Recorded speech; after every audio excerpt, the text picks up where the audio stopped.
വിഷയം എന്ന് പറഞ്ഞാൽ അസ്ഥി സഞ്ചയനം ആണ്.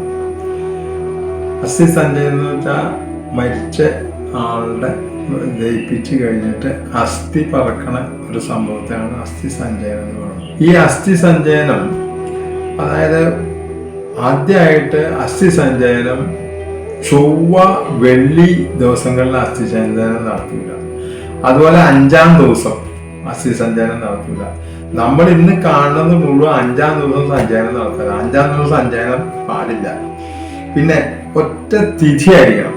അപ്പൊ ഈ ആൾക്കാർ തെറ്റിദ്ധരിച്ച് 5-ാം ദിവസം ഒറ്റ ദിവസം എന്നുള്ള രീതിയിലാണ് ഈ 5-ാം ദിവസം ആൾക്കാരില്ല. പക്ഷെ ഒറ്റ തിരിയാണ്. ഒറ്റ തിരി എന്ന് പറഞ്ഞാല് പ്രതിപദം, തൃതീയ, പഞ്ചമി, സപ്തമി, നവമി, ഏകാദശി, ഇങ്ങനെയാണ് ഒറ്റ തിഥി എന്ന് പറയുന്നത്. അപ്പൊ ആ ഒറ്റ തിഥിയിൽ വേണം ഈ സഞ്ചയനം നടത്താനായിട്ട്. ചൊവ്വ വെള്ളി പാടില്ല. പിന്നെ ഒറ്റ തിഥി തന്നെ പ്രതിപദവും തൃതീയം പാടില്ല. പഞ്ചമി മുതൽ നമുക്ക് ആവാം. അങ്ങനെയാണ് അതിൻ്റെ. പിന്നെ ഇത് സഞ്ചയനം ചെയ്യണ ആൾക്കാര്, ഇപ്പൊ പുത്രന്മാര്, പുത്രന്മാര് 2-3 പേരുണ്ടെങ്കിൽ അവരാവാം.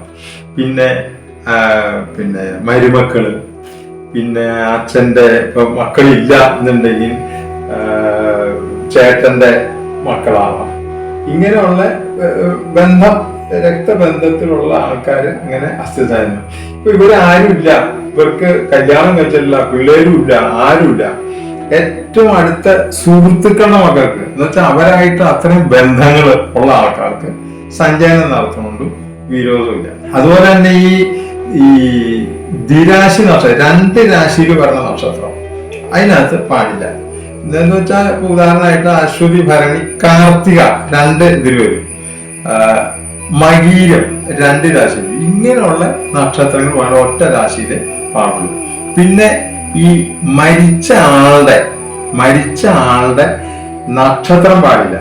അതുപോലെ തന്നെ അദ്ദേഹത്തിന്റെ അഷ്ടമരാശി കൂറിൽപ്പെട്ട നക്ഷത്രം പാടില്ല.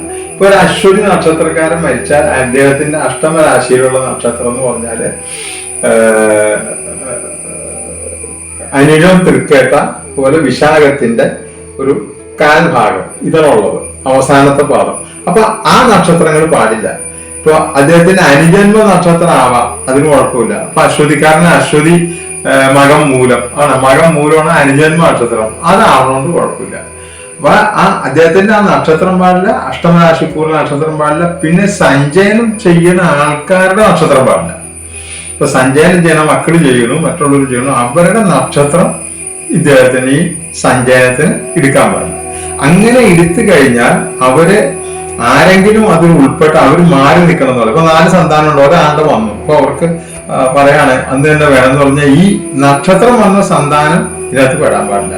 സഞ്ചയനം അയാള് അസ്ഥി പറക്കലിലോ അതിന്റെ ഒരു കാര്യങ്ങളിലും അയാൾ പങ്കെടുക്കാൻ പാടില്ല. പങ്കെടുത്താൽ അയാൾക്ക് ദുരിതങ്ങൾ വരും. അപ്പൊ തന്നെ അന്ന് തന്നെ വരും. എന്ന് വെച്ചാൽ അയാൾ അതിനെ സംബന്ധിച്ച് ഒരു ഇര വെട്ടാൻ പോവോ എന്തെങ്കിലും ചെയ്ത് കഴിഞ്ഞാൽ അയാളുടെ കൈമായിരിക്കും പെട്ടെന്ന്. അങ്ങനെയുള്ള ദുരിതങ്ങൾ വരും, നമുക്ക് അനുഭവങ്ങളുണ്ട്. അപ്പൊ അത് ചെയ്യരുത്. അപ്പൊ ആവുന്നത് അത് ഒഴിവാക്കി എടുക്കാൻ ശ്രമിക്കും. നമുക്ക് 5-6 മക്കളുണ്ടെങ്കിൽ ഒരാൾ കഴിഞ്ഞാൽ കുഴപ്പമില്ല. പക്ഷെ 2 പേരെ ഉള്ളെങ്കിൽ എന്ത് ചെയ്യും, അവർക്ക് 2 പേർക്ക് പങ്കെടുക്കണം എന്നുണ്ടെങ്കിൽ നമ്മൾ അതിനനുസരിച്ച് ചെയ്യണം. പിന്നെ ഇത് മാക്സിമം 10 ദിവസത്തിന്റെ ഉള്ളിലെങ്കിലും സഞ്ചയനം നടത്തണം. അതായിരിക്കും ഏറ്റവും നല്ലത്. പിന്നെ ചില ഇതുണ്ട്, സഞ്ചയനം നടത്തിയിട്ട് സാധാരണ അന്ന് തന്നെ അതുകൊണ്ട് പുഴയിൽ നിമഞ്ജനം ചെയ്യാനാണ് പതിവ്. ചില സ്ഥലങ്ങളിൽ ഇതെന്ത് ചെയ്യുന്ന വെച്ച് കഴിഞ്ഞാല് ഈ അസ്ഥി എടുത്തൊരു കുടത്തിലാക്കി ഒരു പട്ടൊക്കെ പൊതിഞ്ഞ് മുറിയുടെ ഉള്ളിൽ എവിടെയെങ്കിലും വെച്ച് വിളക്ക് വെക്കും. അങ്ങനെ വയ്ക്കണത് ശരിക്കും പറഞ്ഞു കഴിഞ്ഞാൽ ആ ശ്രാദ്ധം ഒരു വർഷത്തിന്റെ ഉള്ളിൽ ഇതിന് എവിടെയാ കൊണ്ടുപോയി വയ്ക്കേണ്ട നിമഞ്ജനം ചെയ്യണമെന്ന് വെച്ചാൽ ചെയ്യണം. അത് പുണ്യസ്ഥലങ്ങളിലേക്കായിരിക്കും, വല്ല കാശിയിലോ രാമേശ്വരത്തോ ഒക്കെ കൊണ്ടുപോകാൻ വേണ്ടിയായിരിക്കും അങ്ങനെ ചെയ്യണത്. അങ്ങനെ ചെയ്യുന്ന സാധനങ്ങള് അത് ഒരു വർഷത്തെ ശ്രാദ്ധത്തിന് മുമ്പ് അത് ചെയ്തിരിക്കണം. പക്ഷെ പിന്നെ ചില സ്ഥലത്ത് എങ്ങനെയാ വെച്ച് കഴിഞ്ഞാല് ഇതിനെ ഒരു കുടത്തില് ആക്കിയിട്ട് പൊതിഞ്ഞ് മരത്തിന്റെ പൊത്തിലോ ഈ മരത്തിൽ എവിടെയെങ്കിലും വയ്ക്കും. അതൊക്കെ ഭയങ്കര ദുരിതമാണ്. കാരണം എന്താ വെച്ചാൽ ഏതെങ്കിലും മൃഗങ്ങളോ അല്ല മരപ്പെട്ടി പോലുള്ള മൃഗങ്ങൾ കയറി അത് പൊട്ടിച്ച് അത് പോയി കഴിഞ്ഞാൽ അത് അതിലും വലിയ ദുരിതം. അപ്പൊ ആവുന്നത് ഈ 16 ദിവസത്തിന്റെ ഉള്ളില് ഇത് നിമഞ്ജനം ചെയ്ത ഏറ്റവും നല്ല, അന്ന് തന്നെ നിമഞ്ജനം ചെയ്യണ ഏറ്റവും ബെസ്റ്റ്. അല്ലാണ്ടെങ്കിലും ഇതിന് അടിയന്തരത്തിന് മുമ്പെങ്കിലും അത് ചെയ്താൽ നല്ലതായിരിക്കും.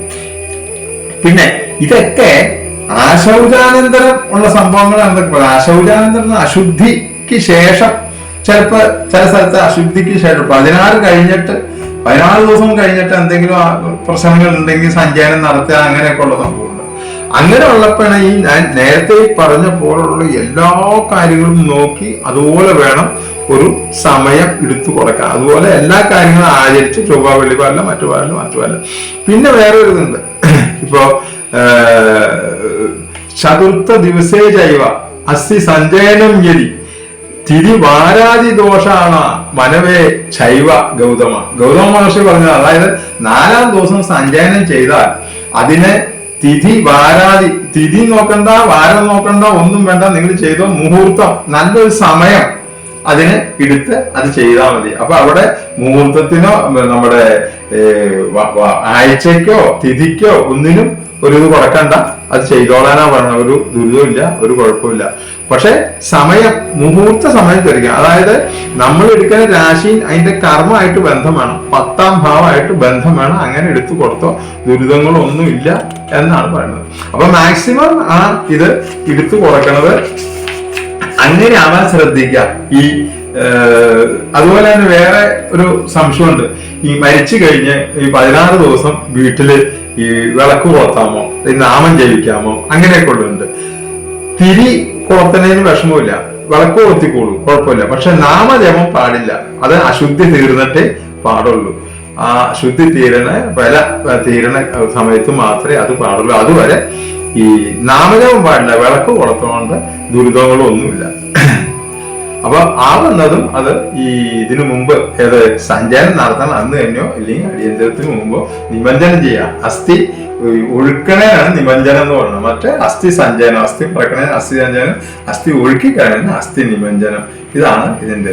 ഞങ്ങളുടെ ഈ ചാനലില് നിങ്ങൾ കാണാനും അത് സബ്സ്ക്രൈബ് ചെയ്യാനും ഷെയർ ചെയ്യാനും ലൈക്ക് ചെയ്യാനും ഒക്കെ നിങ്ങൾ അപേക്ഷിക്കുന്നു. പിന്നെ ഒരു കാര്യം, ചില ആൾക്കാർ ചോദിക്കും സബ്സ്ക്രിപ്ഷൻ പൈസ വല്ലതും കൊടുക്കേണ്ടി വരും.